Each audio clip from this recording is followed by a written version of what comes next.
Après 2 ans, moins de mégenrage. Quand je me promène, partout où je vais, c'est madame. Des fois, les gens sont pas sûrs, mais quand ils sont pas sûrs, ils vont avoir tendance à juste pas le dire, mettons, à pas le dire. Tu sais, mettons, on va dire bonjour monsieur, bonjour madame, mettons, t'es à la caisse. Bonjour monsieur, bonjour madame, bonjour. Ça, c'est un bon truc, ça. Mais moi, aujourd'hui, là, quand on m'appelle il, j'en ai plus rien à foutre. Quand on m'appelle il, je me dis, je suis un hostie de beau fanboy. Fait que moins de mes enrages, à cause que j'ai plus de barbe, à cause que j'ai des hanches, des fesses, des seins, à cause que j'ai arrêté de faire les grosses wild balls, mes cheveux ont poussé, mon visage est plus rond. Tous ces changements-là font que ben, je me fais plus mégenrer. Mais au téléphone, c'est plus dur, mais comme je vous disais tantôt, je vais sortir ma petite langue, puis mon palais, là. Je vais, bonjour, je m'appelle Mélodie. Tu sais, je vais faire plus Mélodie Cartier. Tu sais, 700. Je sors des petits 700. Donc voilà, moins de mégenrage. Pour vrai, j'ai recommencé à travailler, puis les patients m'ont tout appelé madame. Dans le corridor, c'était madame. C'était madame. Il y a un monsieur sur tout. Depuis un mois que je suis revenu, il y a un seul monsieur qui m'a appelé il. Puis je sais pas pourquoi, mais tu sais, j'ai pas de barbe. Tu sais, je sais pas d'où il sortait son il, en tout cas. Je pense que c'était ma voix. Je pense que c'était à cause de ma voix. Parce que, sérieusement, un mégenrage depuis un mois, ça va vraiment, vraiment bien. Un autre point, ben c'est ça. Moi, de mégenrage, c'est-à-dire se faire appeler madame. Donc, à part au téléphone, que j'ai encore certaines difficultés, ben, je me fais appeler madame. Puis ça fait du bien. À chaque fois qu'on m'appelle madame, le monde ne le savent pas, mais ils sont comme des alliés à ma cause LGBT. À chaque fois qu'on m'appelle madame, pour moi, c'est de la validation. Puis là, le fait de recommencer à travailler dans le milieu, dans le public, puis que tout le monde m'appelle madame, c'est trippant au bout. Puis non seulement on m'appelle madame, mais les gens m'apprécient. Ils apprécient mon énergie. Je suis tout le temps en train de chanter. Je suis bubbly, je suis happy. Tout le monde est en train de ruminer. Ils disent, oh, j'ai de la misère. Faites un petit café. Je m'endors. Faites un petit café. Tu sais. À chaque problème, il y a toujours une solution. Puis, tu sais, je me fais appeler madame, mais il y a quelque chose qui me. Partout. Puis, il y a quelque chose qui a vraiment beaucoup aidé, c'est de partir pendant 1 an, puis de revenir à avoir les cheveux longs. Tu sais, quand je suis parti, j'avais les cheveux mi-longs, courts. Puis, je reviens, j'ai une belle chevelure noire. Ça fait vraiment un contraste. Puis, vu que la vie, c'est noir ou blanc, même si, en vérité, c'est de trouver l'équilibre puis dans la zone grise, ben, c'est le fun de passer de blanc à noir. Tu sais, quand même. Parce que j'ai pas le choix de pencher d'un côté de la binarité quand même. Tu sais, je suis une femme trans non-binaire. Mes prénoms sont elle et elle. Je suis 80% femme, 20% unique.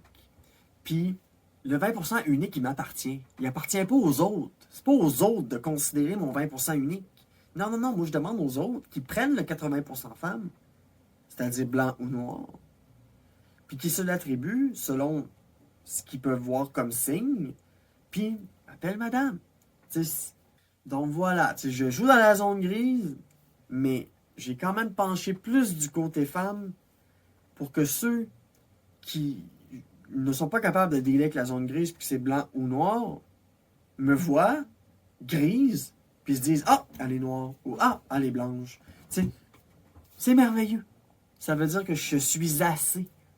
Je suis assez d'un côté de la binarité pour plus avoir à dealer avec l'ambiguïté. Donc voilà. Moins de mégenrage, me faire appeler madame. Après 2 ans, un autre bon coup, c'est d'avoir fait changer mes prénoms partout. Après 2 ans, là, j'ai fait mes impôts, puis je me suis rendu compte qu'il y a une place au provincial que je n'avais pas fait mon changement encore. Fait que c'est quand même pas pire. Donc, de recevoir son courrier à Mélodie, d'avoir un courriel Mélodie, d'avoir des entités Mélodie, puis quelque chose qui a vraiment beaucoup aidé quand même quand je pense, c'est d'avoir déménagé. C'est d'avoir déménagé, d'avoir une nouvelle adresse attribuée à Mélodie, Puis c'est plus l'ancienne adresse qui était attribuée à Jean-Michel. Fait que là, je me dis, Mélodie, elle habite sur telle rue, à telle place. Puis l'ancien moi habitait à telle place. Mais même si je m'affirmais Mélodie, puis que j'ai commencé mes changements, puis que j'habitais sur la rue Saint-Narcisse, le fait d'avoir déménagé, ben, ça fait que le statement, il est plus solide encore. Que Mélodie, elle habite sur telle rue. Fait que de faire changer ses pronoms partout, là, ça, c'est quelque chose de très aidant. Parce que tu n'as plus de rappel de ton ancienne vie. Je suis rendu à ma 3e vie. J'avais la vie de carrière, straight, male, qui était à l'école. Puis ensuite, j'ai eu une vie de découverte et de fluidité et de kink. Puis là, dans ma 3e vie, c'est tout en même temps. C'est tout en même temps. C'est le fun au bout. Fait que le fait que mon nom soit changé partout, ça aide énormément à m'ancrer, pas dans mon personnage, mais dans mon identité. T'sais? Parce que je suis pas un personnage, je joue pas une game, je suis ce que je suis. Je l'ai faké jusqu'à ce que je le devienne, si on peut dire ça comme ça. J'aime beaucoup cette expression fake it till you make it, parce que à chaque struggle de la vie, que ce soit genre un problème social, avoir des difficultés d'interagir, ben, si tu le fake, ben, ça paraît pas. Fait que c'est un exemple. Fait que si tu es capable d'appliquer ça dans plusieurs sphères de ta vie jusqu'à ce que ça soit dans plusieurs sphères de ta vie que tu struggles jusqu'à ce que tu surmontes, ben, c'est si you fake it till you make it, c'est comme une sorte de courage. Parce que c'est comme, c'est ça, au début tu joues une game, c'est une sorte de courage, jusqu'à ce que ça devienne intuitif. Voilà. Donc mon nom, changé partout, ma 3e vie. Yay! Un autre affaire positif, le reflet dans le miroir. Le reflet dans le miroir. Se regarder dans le miroir et se trouver belle. Être fier de soi. Aimer ce qu'on voit dans le miroir. Cette réflexion de soi. Je trouve que c'est vraiment important. Je pense que le rapport avec le reflet dans le miroir, ça peut être la dysphorie. Que si tu te regardes dans le miroir et tu fais de la dysmorphophobie, c'est-à-dire que c'est la peur que son corps ne soit pas ce que l'on voudrait être. Dans ma tête, je me voyais femme. Je me regardais dans le miroir, je voyais un homme. Alors, je faisais de la dysmorphophobie. J'avais peur de mon propre corps. Jusqu'au point d'éviter les miroirs. Puis là, aujourd'hui, je les évite plus, les miroirs. Puis quand je me regarde dans le miroir, ben, je suis fier. Je suis fier de moi. Puis je me trouve belle. Puis, comme j'ai dit, je suis pas parfaite. Je suis pas la plus belle des femmes. Mais je trouve que je suis vraiment une belle femme. Je trouve que j'ai des belles inspirations. Puis je trouve que ce que je projette, c'est quelque chose de beau. Puis c'est quelque chose qui peut même peut-être être inspirant pour les autres. Fait que, donc voilà, le reflet dans le miroir, je pense que c'est quelque chose de très très important parce que ça fait un lien beaucoup avec la dysphorie puis la dysmorphophobie. Un autre point positif, c'est le support de mes pairs. Quand j'ai commencé ma transition, j'étais allé voir tous mes collègues de travail, je leur ai dit, j'entame une transformation, je vais changer. Et j'aimerais juste pour l'instant que vous ne m'appelez plus monsieur ou il, puis qu'on utilise des expressions non genrées, tu sais, pas genre mon homme, oh mon Dieu, mon homme, j'ai dit mon nez, mon âme, asti que j'haïs mon âme, asti que j'haïs mon homme, ah, j'haïs mon âme, asti que j'haïs cette expression-là, c'est dégueulasse. Ça peut être my man, mais ça me dérange moins quand j'entends man en anglais que homme ou il. Quand c'est en anglais, c'est pas grave. Quand on dit yes man, c'est genre rien à foutre. Ou yes sir, j'en ai rien à foutre. C'est une expression. C'est pas quelque chose qui s'attribue directement à moi. Mais c'est ça, quand j'ai commencé ma transition, j'en ai parlé à tout le monde. Puis tout le monde a été wow, ah ouais, wow. Puis je me suis fait dire souvent, t'es courageuse de faire ça, puis ça, c'est le classique, ça. T'es courageuse. Encore hier, je me l'ai fait dire que j'étais courageuse. T'es courageuse de transformer ton corps. T'es courageuse de jouer à Dieu. T'es courageuse de devenir ce que tu veux être. T'es courageuse de faire le move. T'es courageuse de t'affirmer. Ça veut-tu dire que la vie nous empêche de nous affirmer? Hein? C'est ça? Dans le fond, le travail, nanana, la pression sociale nous empêche de nous affirmer. Est-ce que c'est ça que ça veut dire? Puis le fait que j'entame une transition, ce que je sois courageuse, c'est que je surpasse cette pression sociale et la carrière et tout ça pour faire comme une gars, you know what? Je m'en calisse du système social, puis de comment c'est construit, puis tout, puis que ce soit noir ou blanc. Moi, là, je vais jouer dans la zone grise, puis je vais être équilibriste, puis je vais trouver ma place là-dedans, puis je vais trouver façon de naviguer dans cette zone grise-là. Et voilà. Je suis pas courageuse. Tu sais. Puis, tu sais, quand on commence une transformation comme ça, je le dis souvent, on joue à Dieu. C'est que c'est quelque chose qui est long, c'est une transformation, ça prend des spécialistes, il y a des suivis, il y a des prises de sang. Mais quand on dit courageuse, il y a une affaire. Je pourrais dire que je suis courageuse, c'est le laser. Ça fait mal, ça pince. Ça fait mal. Fait que je suis courageuse d'aller chez l'esthéticienne. Ça, c'est sûr. Puis je serais encore plus courageuse si je me ferais chopper. Mais moi, je veux pas. Je suis bien. Je trouve que faut normaliser les femmes avec un pénis. Que c'est beau, une femme avec un pénis. Je trouve que ça donne quelque chose que les autres femmes n'ont pas. Donc voilà. Moi, je m'acknowledge comme ça. Je me valide comme ça. Donc, ouais, support de mes pères. De ma famille aussi. Ça a pris du temps. Mais aujourd'hui, c'est Mélodie. Mon père, j'y ai parlé un petit peu récemment là, par texto. Puis, je me sentais fier de lui dire que ma transformation se passe bien. Tout le monde m'appelle Mélodie. Puis, parce que on s'était parlé il y a un an et quelques, puis il disait que c'était un conservateur. Puis il a dit beaucoup de choses méchantes, sans qu'on me comprenne. Je me suis pas senti comprise. Puis je m'étais senti beaucoup jugée. Puis, avec l'aide aux trans du Québec, on avait travaillé là-dessus sur mon père qui était non acceptant. Apprendre à avancer là-dedans. Me dire que c'est pas grave si j'ai pas la validation de mon père. De toute façon, c'est pas lui qui m'a élevé. J'ai été élevé par des femmes. Qu'est-ce que j'en ai rien à foutre que mon père, il... Tu sais, mais sur le coup, tu sais, avant, j'étais people pleaser, je voulais plaire à tout le monde, donc je voulais plaire à mon père. Puis ben, aujourd'hui, j'en ai rien à foutre de plaire ou pas à mon père ou à mes amis ou à mes collègues. Tu sais, c'est sûr que je suis pas parfaite, puis c'est sûr que j'ai mes limites, puis je vais les mentionner, puis c'est ce qui va faire que je suis pas plate, puis que des conversations avec moi, puis tu sais, je laisse pas tout, je prends pas tout, je laisse pas tout, je cherche plus à être accepté de tout le monde. Juste d'être accepté de moi. Fait que voilà. L'aide aux trans du Québec, c'est un organisme qui sont à Montréal, puis qui aide les personnes trans et en questionnement à passer au travers des difficultés par des rencontres en ligne, en vidéoconférence. Donc, voilà. Il y a sûrement des ressources par chez vous pour les personnes trans. Alors, faites des petites recherches. Des fois, faites du bien parler avec quelqu'un, puis se sentir moins seul. Quelqu'un qui ne nous juge pas. Ensuite,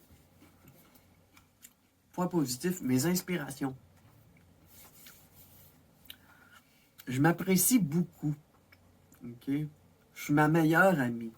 Puis, j'aime dire que je suis ma meilleure amie, parce que c'est vrai. Quand je suis seul, je suis pas en train de m'ennuyer. Je suis pas en train de tourner dans l'appartement, me demander qu'est-ce que je vais faire, qu'est-ce que je vais faire. Non, j'ai toujours quelque chose à faire. Si j'ai rien à faire, ben, je vais trouver quelque chose à faire. Je suis ma meilleure amie, puis je m'apprécie beaucoup, parce que j'ai changé. Puis oui, je mets l'accent sur moi, je prends soin de moi, mais ce que je dis souvent, c'est ma fierté personnelle, c'est pas de l'égocentrisme. Tu sais, quand je fais des petites vidéos, quand je partage, puis avec les autres, mon but n'est pas de m'enfler la tête. Mon but, c'est de partager. Partager la joie de vivre, partager le bonheur d'exister, puis de s'affirmer. Fait que mes inspirations, tu sais, je me trouve belle, puis je l'ai dit tantôt, mes inspirations sont pastel goth, punk, look de scène, et moins e-girl, tu sais, moins quelque chose qu'on voit souvent, ce qui m'amène vers une certaine fluidité, puis vers un petit côté tomboy. Tu sais, il y a beaucoup de femmes qui ont des gueules carrées, quand on y pense, qui sont des modèles, tu sais. Fait que je trouve que j'ai des belles inspirations. Goth, pastel goth, punk, avec un petit côté little middle. Là, je suis Neko, tu sais. Un peu, kawaii. Mais ça, je l'avais dit. Tu sais, mes inspirations, là. Avant de faire ma transition, j'ai créé une nouvelle instance sur Internet. J'avais un courriel, j'avais une chaîne YouTube de musique. Tu sais, j'avais beaucoup de choses sur un compte. Puis je me suis créé un nouveau compte pour cette nouvelle entité que je voulais construire. Fait que j'avais un compte garçon puis un compte fille. Alors, j'ai ouvert un compte Pinterest fille. Puis là, je créais des tableaux où est-ce que je disais j'aime ça ces jupes-là. J'aime ça des leggings. J'aime ça ces bottes-là. J'aime ça ces robes-là. J'aime ça ces tops-là. Fait que j'ai créé des tableaux Pinterest de choses que je trouvais belles. Fait que mes inspirations, ils ont évolué aussi au travers de ces 2 ans-là. Au début, je cherchais à être entièrement féminine, mais j'étais pas capable, fait que je me réfugiais dans la non-binarité. Puis là, aujourd'hui, avec plus de forme, je vais tendance à essayer de porter plus de robes, à être plus féminine, puis d'avoir des fois un petit côté non-binaire, look de scène, tu sais. Fait que mes inspirations, ils ont beaucoup évolué, puis j'avais déjà commencé, quand j'étais garçon, avant ma transition, à trouver de l'inspiration. Fait que mes inspirations, je trouve que ça projette quelque chose de beau, puis d'unique. Fait que, en 2 ans, j'aime mes inspirations. Je trouve que c'est beau. Je trouve que ça me représente bien dans mon identité. Tu sais, il fallait que je crée une identité. J'ai faké jusqu'à le devenir. C'était la même affaire pour ce qui est des vêtements, pour l'expression, la voix. J'ai faké, puis là, je le suis.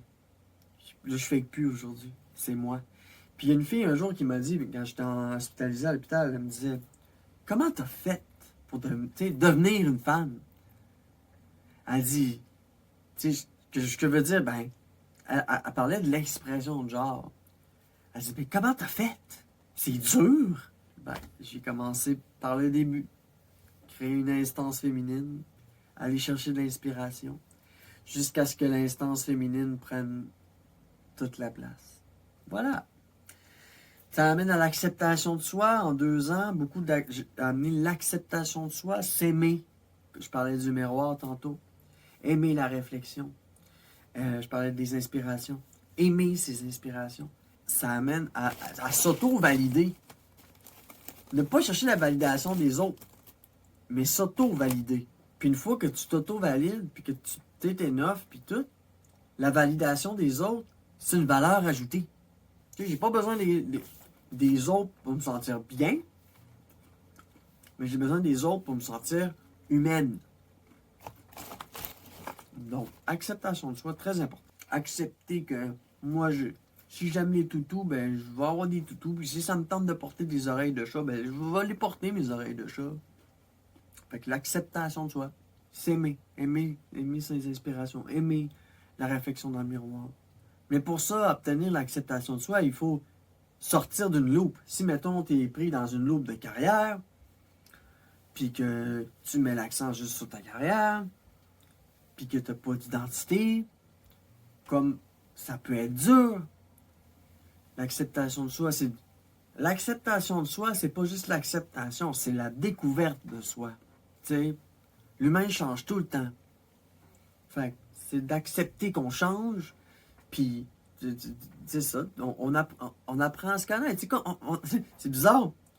Je disais tantôt, je suis ma meilleure amie, puis je me découvre à tous les jours, puis en étant tout le temps dans cette espèce de cheminement-là, ben c'est pas plate. Donc voilà, acceptation de soi,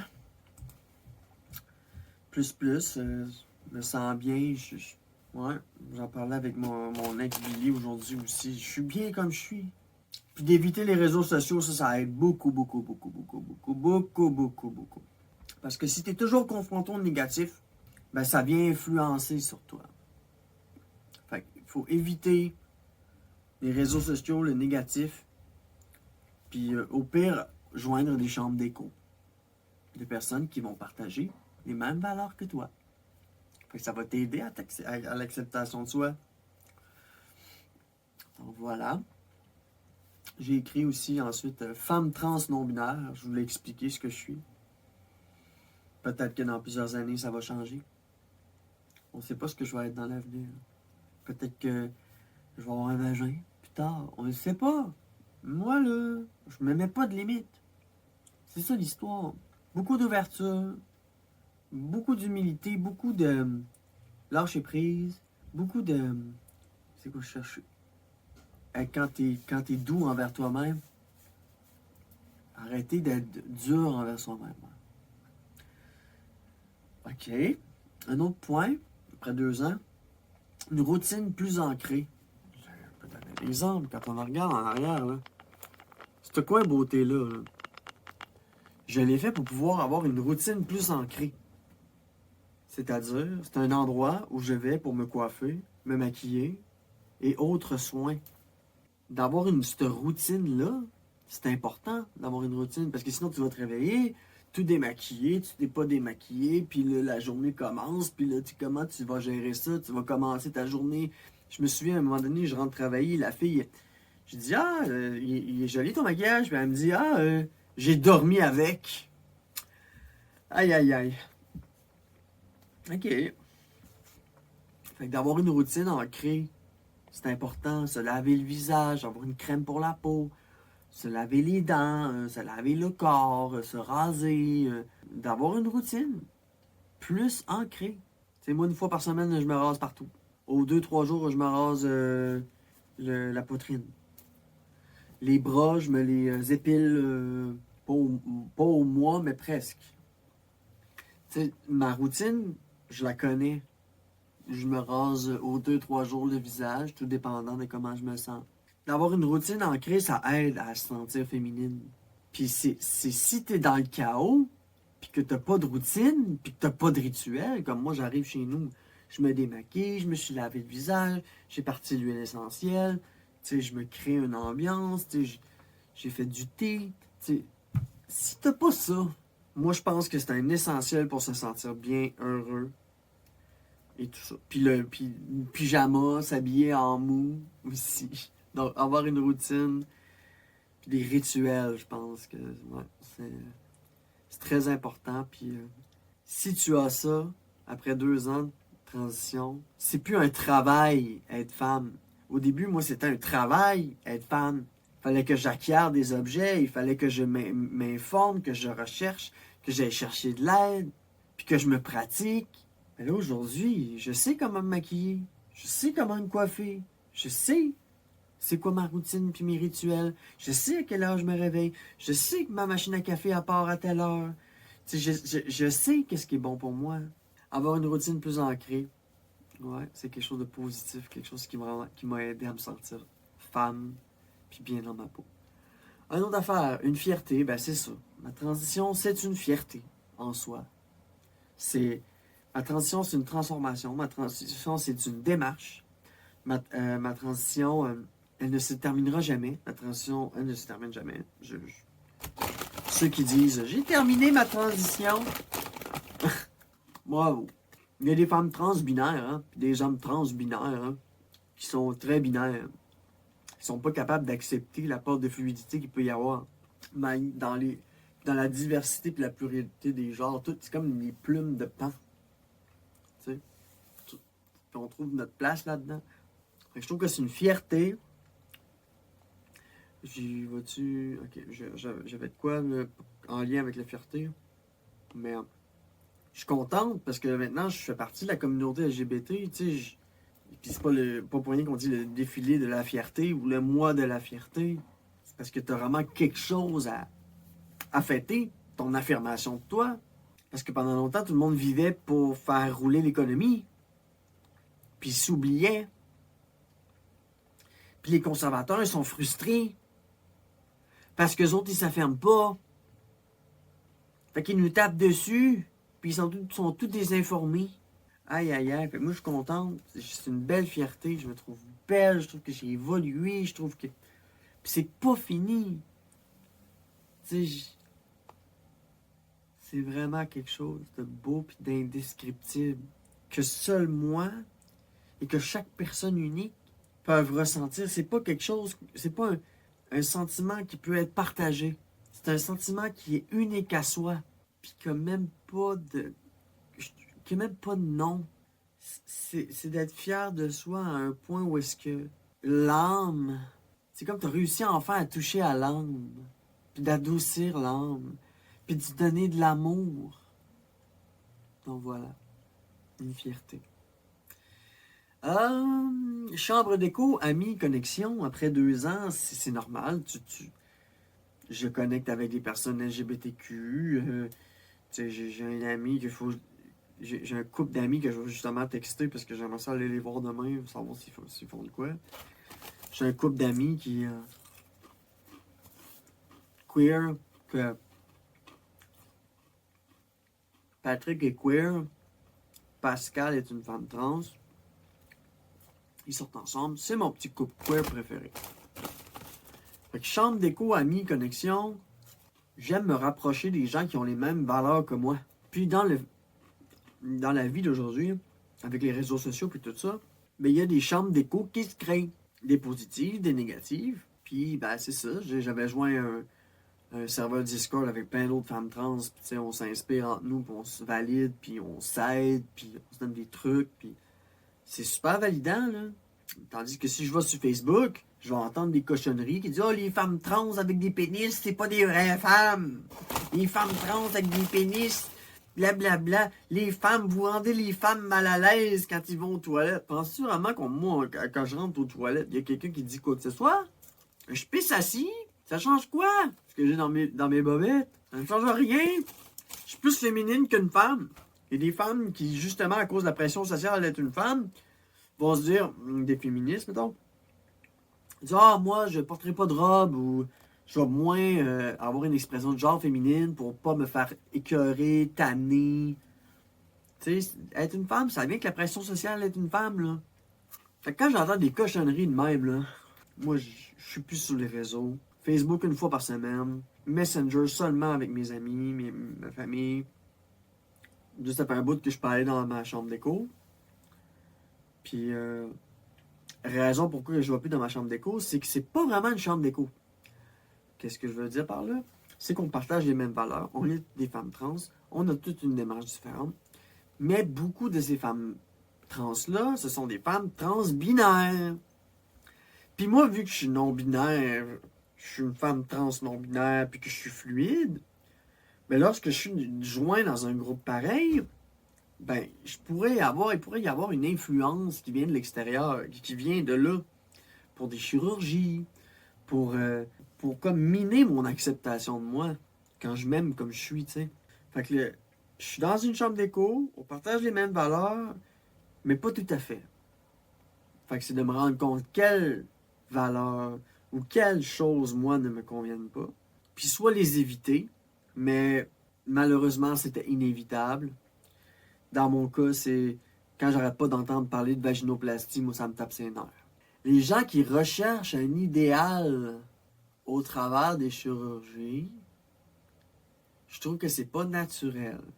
Puis moi, dans ma démarche, je veux pas critiquer la démarche des autres, mais dans ma démarche, moi, pour être une femme, on s'en fout de qu'est-ce qu'il y a en dessous. Mais certaines femmes sont femmes transbinaires se disent ah, pour être une femme, je dois avoir un vagin. C'est comme mon père qui me dit ah, là, va falloir que tu te fasses faire un vagin. Puis non! Donc, je suis bien entouré, j'ai des bons amis. Je suis dans des chambres d'écho, mais je reconnais lorsque ces chambres d'écho ne véhiculent pas ce que moi je veux. Donc, je le reconnais, puis je m'en éloigne. C'est ça. Parce que moi, j'ai toujours dit, peut-être que je vais finir ma vie avec un vagin, mais pour l'instant, je suis bien. Puis une femme avec un pénis, moi je dis, normalize girl with dick. Bon, c'est dit. C'est ça. Normaliser les femmes avec un pénis. Sentiment de communauté, oui, oui, oui. Tiens, je parlais de chambre d'écho, là. Oui, oui, oui. Puis, tu sais, LGBTQ, AS, je sais plus le reste, là. Mais, LGBT, être LGBT, ça fait partie d'une communauté. Avoir un nom sur ce qu'on est, c'est aussi se faire juger, certes, par les conservateurs, mais j'aime dire que les conservateurs sont mal fourrés, mal fourrés. Tous les conservateurs sont mal fourrés. C'est pour ça qu'ils sont malheureux. Chut. Mais sentiment de communauté, se sentir, ne pas se sentir seul. Puis tu sais, quand je me suis dit, je suis une femme trans non-binaire, je me suis dit, est-ce que ça existe? Il existe des femmes trans non-binaires avec un pénis, des femmes trans non-binaires avec un vagin. Il existe des non-binaires femmes, non-binaires transféminines, non-binaires transmasculines, transmasculines non-binaires, transféminines non-binaires. Il existe tout. Fait que quand j'ai découvert la fluidité de genre, c'était waouh! Quand j'ai découvert LGBT, j'ai fait waouh! Voilà. Sentiment de communauté, ne plus se sentir seul. C'est comme la fois que j'ai découvert le kink, qu'on est allé jouer. Jouer dans un donjon, on a fait waouh, c'est donc bien le fun! Oh waouh, on n'est pas seul! Ben non! Mais le kink, comme d'autres choses, comme l'LGBT, c'est pas quelque chose qu'on va mettre sur la table tout de suite, vu que c'est matière à jugement. Tout comme une personne va cacher, mettons, leur kink pour leur carrière, ben moi je vais cacher mon côté non-binaire pour pas me faire mégenrer. Fait que sentiment de communauté, de pas se sentir seul, que la fluidité de genre existe, que je suis pas la seule, puis qu'il y en a d'autres comme moi. J'aime aider, je sais pas pourquoi j'écris ça, mais j'aime aider, puis je pense que ça a un lien peut-être avec le fait que je fais ces petites vidéos-là, c'est que je veux partager aux autres que c'est possible d'être bien dans sa tête, dans son corps, que c'est possible d'atteindre quelque chose, une réflexion, atteindre quelque chose qui nous représente, puis s'apprécie, puis s'aimer, je pense. Puis j'aime aider parce que je suis bienveillante, j'écoute les autres, j'ai de l'écoute. Je suis aussi généreuse avec les gens que j'aime. Alors, j'aime aider, j'aime être là pour les personnes que j'aime. Tout simplement, j'aime. Tu sais, si je vais voir mes amis, je vais amener quoi à boire. Je vais amener quelque chose à fumer, même si je fume plus. Tu sais, je vais partager. Tu sais, j'aime partager.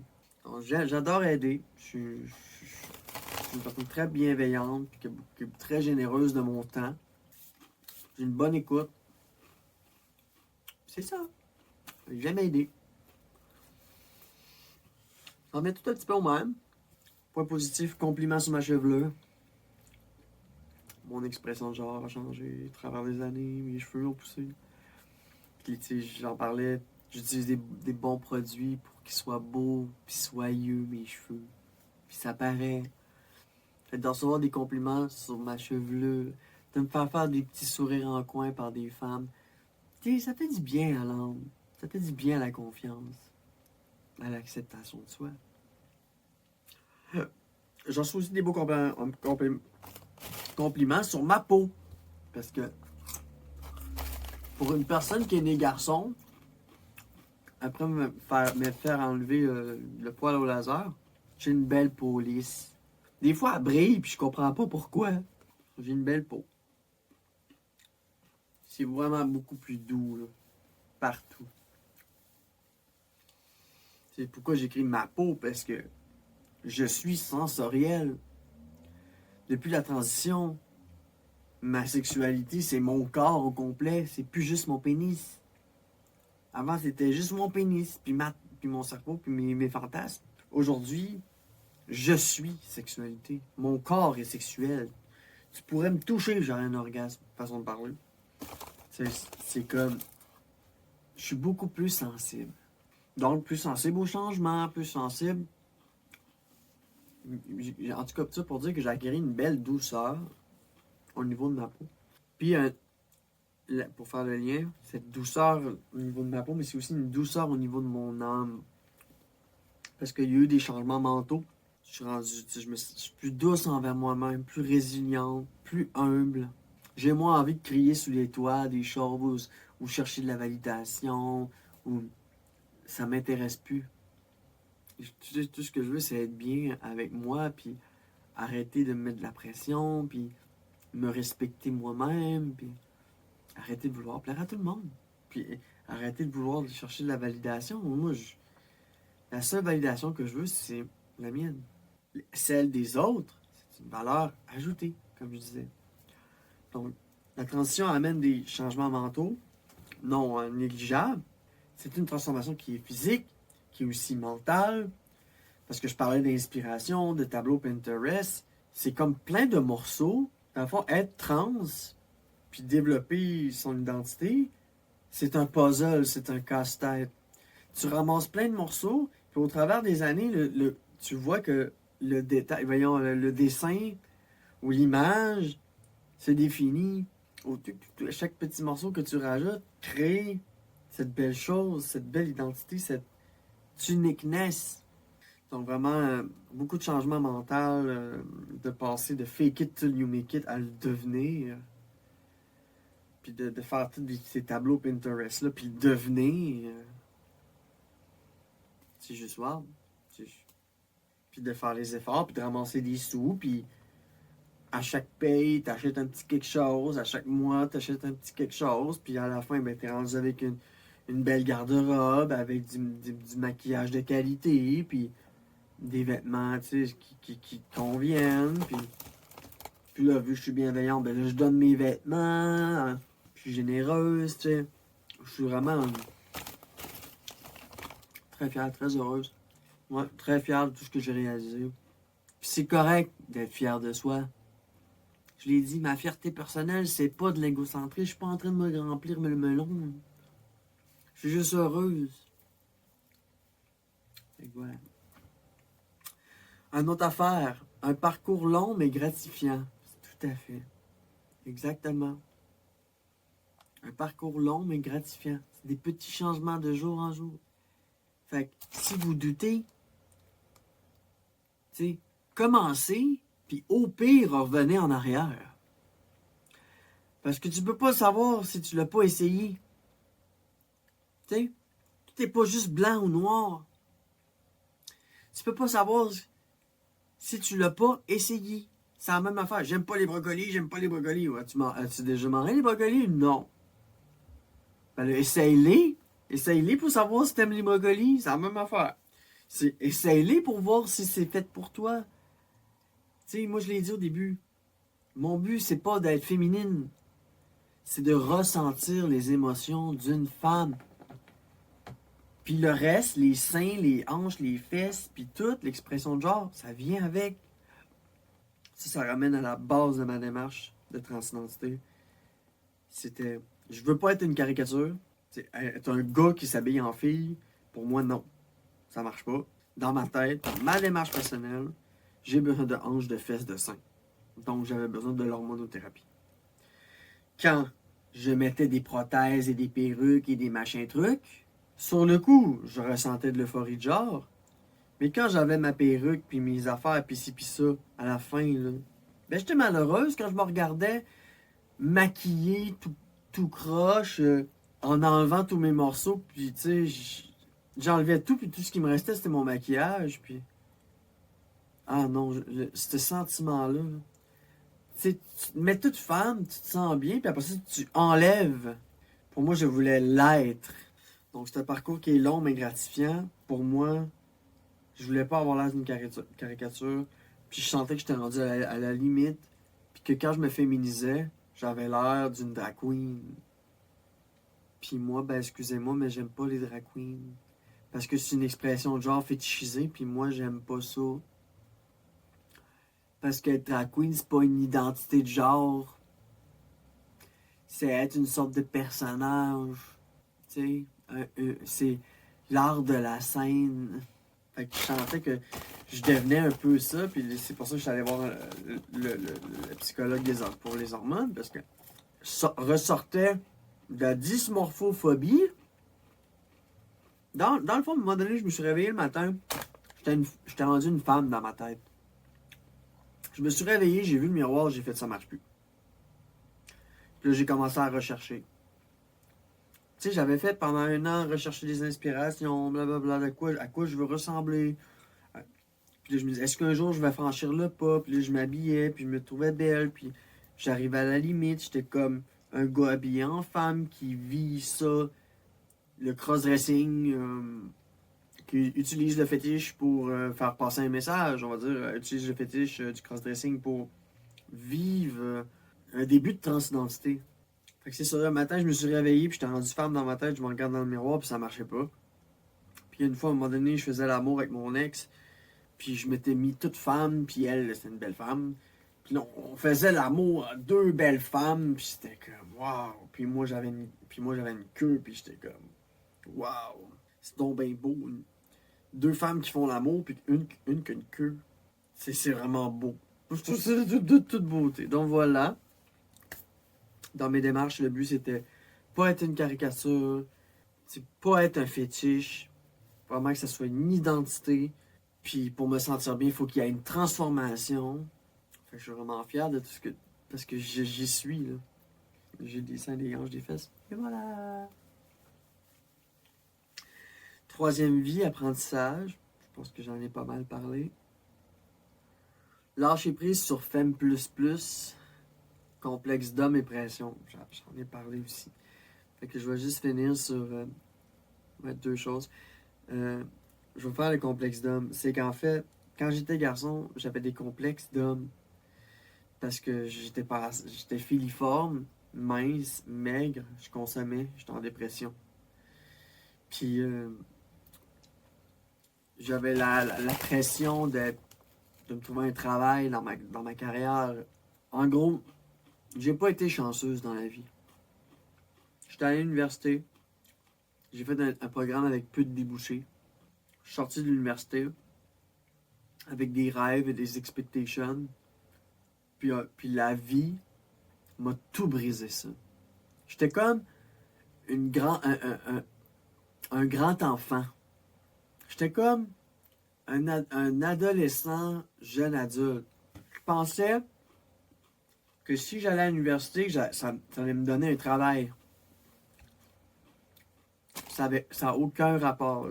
J'ai appris que les choix que j'ai faits n'étaient pas les bons. Puis toute ma vie, je vais endosser ça. Mais là, au moins, là, c'est plus facile à endosser parce qu'au moins, j'ai plus de grosses dettes. Parce que j'ai réglé ça.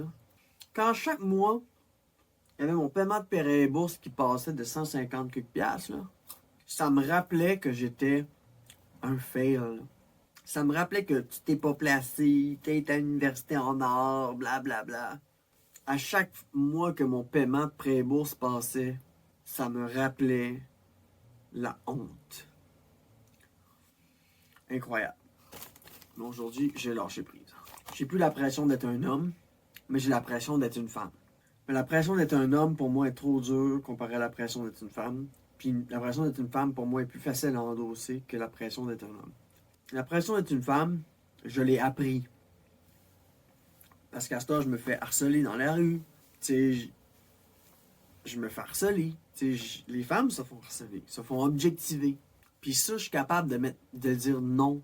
Je suis capable de mettre mes limites, pis ci, pis ça. Fait que non, il n'y a pas depuis mon affirmation, ça a vraiment fait que je peux lâcher prise sur des choses, puis m'affirmer, puis retourner les gens lorsque je me fais agresser, de réagir, plus être une victime. Donc voilà. En dernier lieu, c'est je suis une femme trans non-binaire. 80% femme, 20% unique. Mes prénoms sont elle, Yel, mais je préfère elle. Pour tout le monde, je suis une femme trans. Mais pour n'importe qui me croise dans la rue, je suis une femme toute court. Puis je m'aime comme ça. Puis pourquoi que je dis ça? C'est parce que j'ai lâché prise sur le fait de devenir ultra féminine. Au début de ma transition, là, c'était important que je sois maquillée à tous les jours. Aujourd'hui, je me mets juste du mascara. Je me fais les sourcils au crayon, puis je me mets du mascara. C'est suffisant. Demain, je vais mettre mes oreilles. Je vais me maquiller plus.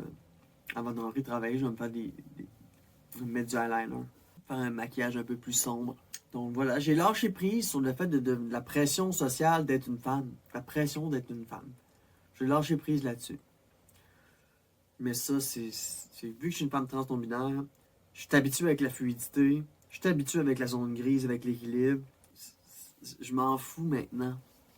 Mais quand j'étais garçon, puis que je devais m'affirmer femme, ben là, je me maquillais beaucoup parce que je manquais de forme. Fait qu'on met l'effort à certains endroits. You know. Fait que voilà. Pour tout ce qui était positif en ces 2 ans de prise d'hormones, je vais aller vapoter un petit peu dehors. Puis je vais parler du négatif. Ça sera vraiment pas long. Parce qu'il y avait beaucoup de positifs, presque rien de négatif. Donc je vais aller vapoter un petit peu. Parce que ça fait quand même 1h44 que je jase. Fait que, donc voilà. J'espère que ça peut vous aider à vous affirmer vous aussi ou à savoir un peu comment ça se passe une transition à l'intérieur. Qu'est-ce qui est positif, qu'est-ce qui est négatif. Puis après 1h44 de positif, je pense que si vous êtes en questionnement, n'oubliez jamais que vous pouvez arrêter puis retourner de bord. Il n'est jamais trop tard pour s'affirmer. Donc voilà. Ok, merci de me suivre. On se retrouve dans pas long pour les petits côtés négatifs. Salut!